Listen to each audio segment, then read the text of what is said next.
Going to Scooters and Starbucks every day can be very expensive, especially when you're trying to save for college. My name is Ryan Donor, and the purpose of my speech is to make an iced mocha latte for you, so to show you how to do it at home. Like I said, going to Scooters and Starbucks every day can be very expensive. Even though it just seems like $5 every day, it builds up. So my solution was to make an iced mocha latte at home.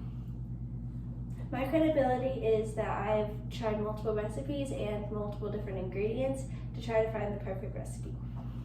So what you'll need is 2 different cups, one that you will put the actual finished product in and one that you will mix all your ingredients in, a cup of ice, your favorite Starbucks blend. This one is a blonde roast. It looks like this, you can get at Baker's. You can use whatever chocolate sauce you like, but my favorite is the dark chocolate sauce, and I think this gives it a more bitter taste and tastes more like mocha. You need milk. My favorite is whole milk because skim milk makes it more watery. And then you need something to mix it with. I like to use a fork because it acts kind of like a whisk, and it doesn't get stuck on the spoon. And then you will obviously need coffee. I already brewed my coffee because it takes a little while to brew, but usually I brew my coffee while I'm doing it. So the first thing you will need to do is get your water. In the cup that you will be using the finished product in, you will put it to about like 1/3 of the cup, and then pour. And then I use the Mr. Coffee Maker coffee machine, and then you will pour it in the little slot here. And then my coffee machine has a little scoop, so I take the scoop of my favorite coffee, which is the Starbucks blonde roast, and put it in there, and then close it. And then in the cup that you'll be mixing with, you have to put your chocolate sauce in. I like to put it so it's like a thin layer on the bottom and it covers the whole thing. You have to shake it first because it kind of gets stuck in there. But you just fill it. So it has a little thin layer on the bottom. And then usually this is when you put it under the coffee machine and then it brews the coffee straight in there. But since it takes a little while, I have pre-made coffee. So then you just pour that in. Just like that, and then you can see how separate it is. And then you take your milk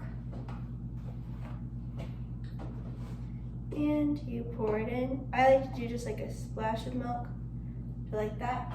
And then you take your mixing tool and mix it all up. And then I like to do it so you can't see the chocolate anymore on the bottom, and it looks all mixed together. And then it should look darker than what you originally had because the chocolate makes the coffee and the milk look darker. And then you take the cup that you're gonna have the finished product in, and you put ice in it. The recipe does say have full ice, but I can only put so much because I have to pre-make everything out. And then you take your coffee and pour it in. You do have to wait a couple minutes for the coffee to get cold since it was originally hot. And then I like to use a straw because the ice gets in the way. And that is how I make my coffee. The purpose of my speech was to make an iced mocha latte for you guys. But this is kind of the basis on how to make a latte for any recipe. You can make like the tuxedo coffees. Those have like white chocolate, but you can use whatever kind of ingredients are your favorite. Just Hershey's chocolate, the chocolate sauce that you usually get for like ice cream and stuff, that will work too. And then just regular coffee will work as well. You can really kind of use it up to your imagination and do whatever is best for you. I hope you enjoyed my speech, and thank you for listening.